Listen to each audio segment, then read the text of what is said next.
하마터면 놓칠 뻔한 지구촌의 다양한 소식 총정리해드립니다. 월드 리포트 오늘도 장원석 아나운서와 함께합니다. 안녕하세요. 네, 안녕하십니까. 장원석입니다. 네, 오늘은 저희 어떤 소식으로 시작을 해볼까요? 도널드 트럼프 미국 대통령이 확실히 이슈메이커는 이슈메이커입니다. 또 등장하네요. 네. 네, 뭐 이슈메이커라고 하는 걸 보면 뭐 좋은 이슈는 아닌 것 같고. 그렇죠. 이번에는 또 어떤 이야기가 나올지 궁금하네요. 그렇죠. 이 트럼프 대통령이 언론을 불신하고 또 가장 애용하고 있는 매체가 바로 SNS, 트위터죠. 이번에는 트위터에게 단단히 화가 났습니다. 네, 뭐 트럼프 대통령이 뭐 트위터 여러 개 막 하루에 한꺼번에 쓰기도 하고 뭐 어떤 날은 막 수십 개씩 막 리트윗도 하고 정말 이 트위터를 애정하는 사람인데 트위터랑 대립각을 세우면 안 되는 거 아닌가요? 그러니까 말이에요. 네. 시작은 뭐 여느 때와 같았습니다. 뭐 트위터 중독자라고 미국 언론들이 그렇게 별칭을 하고 있는데 트럼프 대통령이 오는 11월 대선을 앞두고 또 트위터를 통해서 자신이 생각하는 바를 열정적으로 쏟아내고 있었습니다. 뭐 여기까지는 익숙하죠. 네. 우편 투표 제도에 대해서 반대하는 내용이었습니다. 우리나라로 치면은 군인이라든지 재소자들이 직접 투표일에 투표소에 못 가니까 우편을 통해서 우편 봉투에다가 그 기표한 용지를 넣고 하는 그런 부재자 투표를 하는 제도인데요. 네. 저도 군복무 중에 이 우편 투표를 해본 적이 있습니다. 저는 뭐 해본 적은 없는데 아무튼 이 트럼프 대통령이 우편 투표에 대한 비판을 트위터에 적은 거죠? 그렇습니다. 우편 투표 제도가 시행되면 이른바 투표 상자가 도난당하고 또 투표 용지도 위조되고 부정하게 서명된 투표 사기가 발생할 수 있다고 비판했습니다. 그런데 이례적으로 트위터가 이 글 아래 동그라미 친 느낌표 모양으로 경고하듯이 우편 투표 관련 팩트체크, 사실 확인이 필요한 글입니다라고 링크를 걸어뒀습니다. 그러니까 트위터가 원래 일괄적으로 좀 부적절한 글에 대해서는 눌러야만 내용을 읽을 수 있도록 해놓은 건 저도 본 적이 있는데 이 글 내용을 언급을 하면서 직접적으로 이렇게 문제를 제기한 건 저도 처음 보는 것 같아요. 그렇습니다. 제가 얼마 전에 트럼프 대통령 트위터 계정을 하루에 한 번은 꼭 들어간다고 말씀드린 적이 있잖아요. 굉장히 놀랐습니다. 우편 투표 관련 사실 확인이 필요한 글입니다. 대통령이 개인 계정에 쓴 글에 트위터가 반박을 한 거죠. 이 경고 문구를 눌러보면은 트위터 세이프티라는 계정이 뜨면서 구체적인 설명이 나옵니다. 제목은 다음과 같습니다. 트럼프는 우편 투표가 투표 사기를 유발한다는 근거 없는 주장을 했다라고 적혀 있습니다. 그리고 트럼프 대통령이 언제 어떤 내용을 적었는데 이 내용은 이러이러하기 때문에 입증되지 않았고 문제가 있다. 이렇게 조목조목 반박한 내용이었습니다. 네. 그러니까 트위터에 대한 비판에 대한 해명 자료도 아니고 그렇죠. 선거 제도의 일부를 이제 대통령의 입장에서 비판을 한 건데 그 내용을 트위터가 이러이러하다라고 평가한 굉장히 이례적인 상황인데요. 그렇습니다. 트럼프 대통령이라면 당연히 화가 많이 났을 테고요. 그렇죠? 네, 아주 역정을 냈죠. 트위터가 이 사실 확인이 필요하다는 딱지를 붙인 뒤에도 멈추지 않았습니다. 우편 투표 또 트위터를 비판하는 글을 계속 올렸고요. 트위터도 지지 않습니다. 또 사실 확인이 필요하다는 링크를 다른 트럼프 대통령 글에 붙입니다. 더 나아가서 미니애폴리스에서 발생한 그 백인 경찰의 가혹행위 사건을 보겠다라는 버튼을 눌러야 글을 볼 수 있도록 해놨습니다. 다소 선정적이라든지 아니면 폭력적인 내용에 적용하는 건데 보통은 바로 글이 보이잖아요. 근데 이런 경우는 뷰라는 버튼을 눌러야 글을 볼 수 있습니다. 흑인이 억울하게 숨진 데 대해서 시위대가 폭력적인 모습을 보인 데 대해서 폭력배들이 사망자인 조지 플로이드의 기억에 대한 명예를 떨어뜨리고 있다고 쓴 내용이었습니다.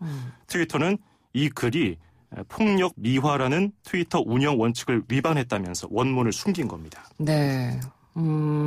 트럼프 대통령이 그동안 해온 행적들을 토대로 미뤄 짐작해 보면 말로만 안 끝날 것 같은데요. 그렇죠. 트럼프 대통령 그 트위터에 대한 비판글을 계속해서 올리더니 소셜미디어 규제를 담은 행정명령에 서명했습니다. 네, 그러면 뭐 입법도 이어지는 건가요? 그렇게 전망되고 있습니다. 행정명령 내용을 보면은 그동안 트위터나 페이스북 같은 SNS 업체들은 이용자가 올린 글에 대해서 법적인 책임이 없었습니다. SNS는 사실 그래서 인기를 끈 거죠. 그렇죠. 자유롭게 글을 올리고 또 공유되면서 성장한 건데요. 그래서 트럼프 대통령이 트위터를 쓰기도 한 거고요. 그런데 이런 트럼프 대통령이 미국 통신품위법 230조에 있는 내용을 재검토하라고 지시했습니다. 네. 그러니까 부적절한 글이 올라오면은 SNS 운영 기업에도 책임을 묻겠다는 얘기입니다. 네, 트럼프 대통령이 사실 이제 취임하고 재임 기간 동안 자신을 비판하는 언론과 사실 등졌잖아요. 네, 이번에는 SNS하고도 등을 지게 될 상황까지 놓이게 된 건데, 그럼 이렇게 트위터가 트럼프 대통령과 대립을 하게 되면 다른 SNS 업계에도 좀 영향을 미칠 것 같아요. 그렇겠죠. 트럼프 대통령은 사실 방금 말씀하신 것처럼 CNN, 워싱턴 포스트, 뉴욕타임스와 함께 미국 SNS 업체들도 좌편향됐다면서 비판했습니다. 미국의 SNS 기업하면은 트위터와 더불어서 페이스북이 있죠. 네. 이 페이스북에도 영향을 미치게 될 게 당연할 텐데요. 페이스북의 CEO 마크 저커버그가 폭스뉴스와 인터뷰에서 트위터와 트럼프 대통령의 마찰에 대해서 입장을 밝혔습니다. 플랫폼 회사들은 진실의 결정자가 되면 안 된다고 밝혔습니다. 또 이용자들이 스스로 판단할 수 있도록 해야 한다는 거죠. 민간 기업이 뉴스를 검열할 권리가 없고 페이스북은 정치 광고나 각종 뉴스를 팩트체크하지 않는다면서 트럼프 대통령을 옹호하는 발언을 했습니다. 네. 그런데 트럼프 대통령이 바로 그 행정명령에 서명해버리니까 정부가 소셜미디어를 검열하는 건 올바른 대응이 아니라고 비판했습니다. SNS가 뉴스를 검열하는 걸 우려하면서 반대로 정부가 SNS를 검열하는 건 앞뒤가 맞지 않는다는 설명이죠. 네. 근데 이게 정말 실제로 법 개정까지 가면 트럼프 대통령과 SNS 업계는 뭐 말 그대로 각을 세울 수밖에 없을 것 같아요. 그러게 말이에요. 이거 뭐 SNS를 통하지 않으면 뭐 개인 방송이라도 할 지금 모양새예요. 그러니까요. 극한의 구석까지 몰아넣는 트럼프 대통령의 일처리 방식은 뭐 한결같습니다. 네. 외교에서도 그렇고 미국 내 정치 상황에서도 비슷한 것 같은데요. 이번에는 어떻게 결론이 날지 지켜봐야겠습니다. 네, 알겠습니다. 다음 소식은 어떤 내용인가요? 네, 코로나19 대유행 이후에 우리나라에서 가장 고생하는 분들을 꼽으라면은 단연 의료계 종사자가 아닐까 싶습니다. 감염될 수 있다는 두려움도 있지만은 사명감으로 일하는 분들이 많죠. 그렇습니다. 뭐 육체적으로도 힘든 건 당연할 테고요. 정신적으로도 힘든 부분이 굉장히 많으시겠죠. 그렇죠. 의료진들이 고생하는 건 뭐 우리나라뿐이겠습니까? 전 세계 코로나19 확진자 수를 보면은 미국이 가장 많고요. 그다음 남미, 브라질, 그다음이 러시아거든요. 네. 뭐 정부 차원의 국민운동까지는 아니지만 러시아에서도 의료진을 응원하기 위한 운동이 유행이라고 합니다. 그런데 우리나라처럼 뭐 수화로 표현하는 게 아니라 온몸으로 응원을 하고 있습니다. 그것도 비키니 수영복을 입고 말이죠. 비키니를 입고 의료진을 응원한다. 네. 왜 이런 응원이 유행을 하게 된 건가요? 러시아 툴라주에 있는 주립병원에서 일하는 간호사 네다주다 주코바 씨 사연인데요. 네. 러시아에서 코로나19 환자가 급격하게 늘어나는 상황에서 이 주코바 씨는 마스크에 방호복까지 착용하고 환자를 돌보고 있었습니다. 너무 덥다 보니까 방호복 안에 비키니를 입고 일을 했어요. 처음에는 그럭저럭 괜찮았었는데 정신없이 일하다 보면 땀이 나죠. 그렇죠. 그러니까 방호복이 젖어버린 겁니다.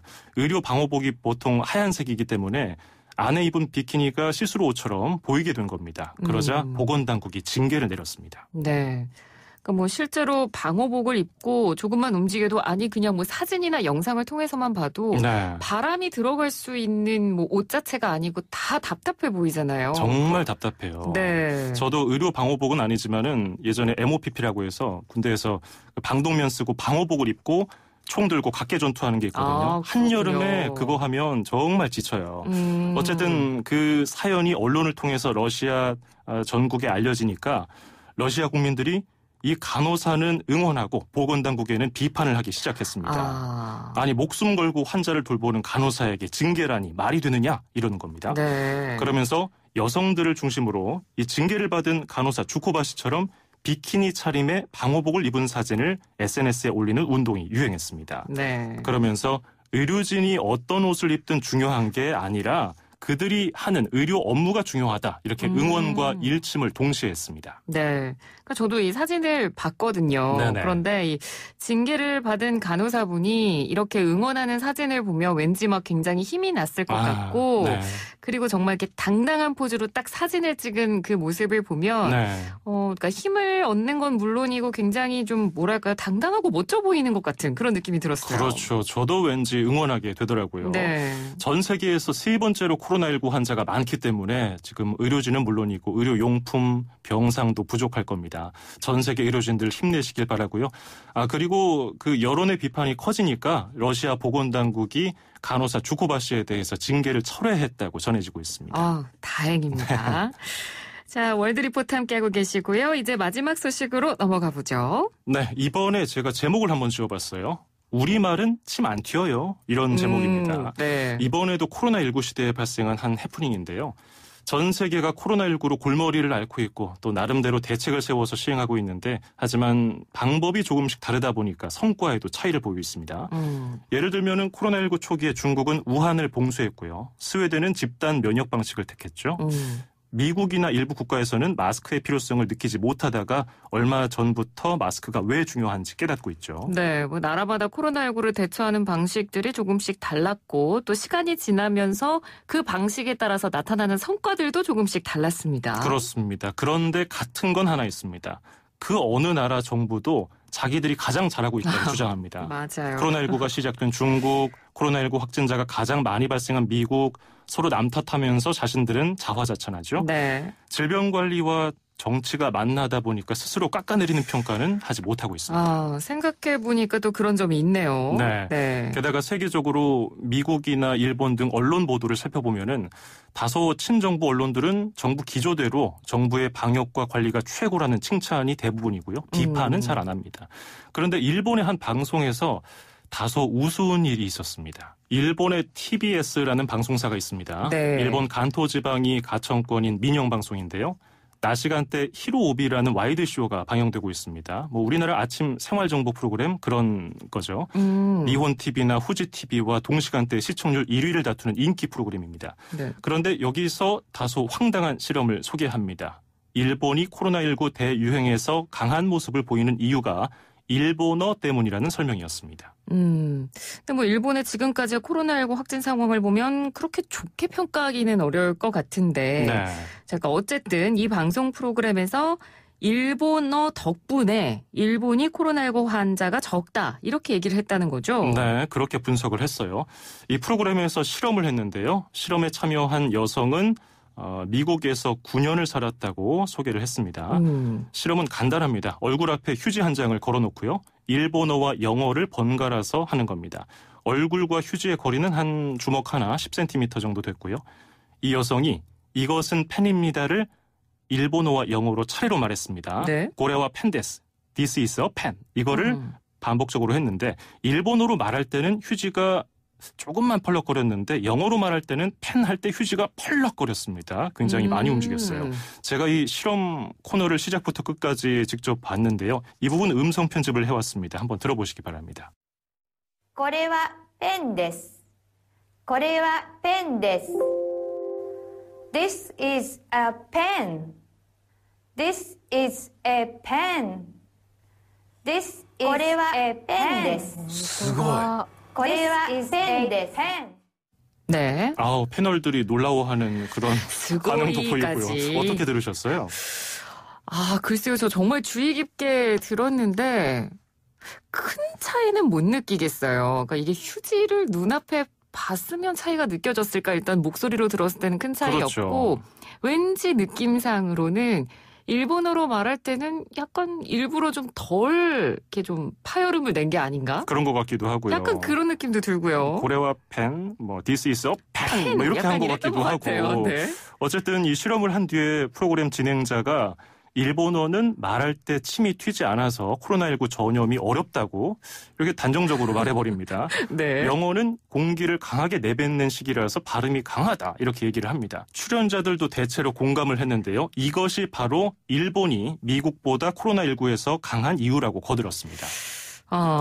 글쎄요. 뭐 일본어와 영어 때문에 코로나19 환자 추이가 일본이랑 미국이 달랐다라고 단정 짓기는 사실 과학적으로 좀 어렵지 않나요? 그러니까 말이에요. 이 프로그램이 방송된 이후에 고래와 펜 데스, This is a pen 패러디가 유튜브에서 쏟아집니다. 네. 여러분 아마 This is a pen이라고 한번 쳐보시면 굉장히 많은 조롱의 영상이 보이실 거예요.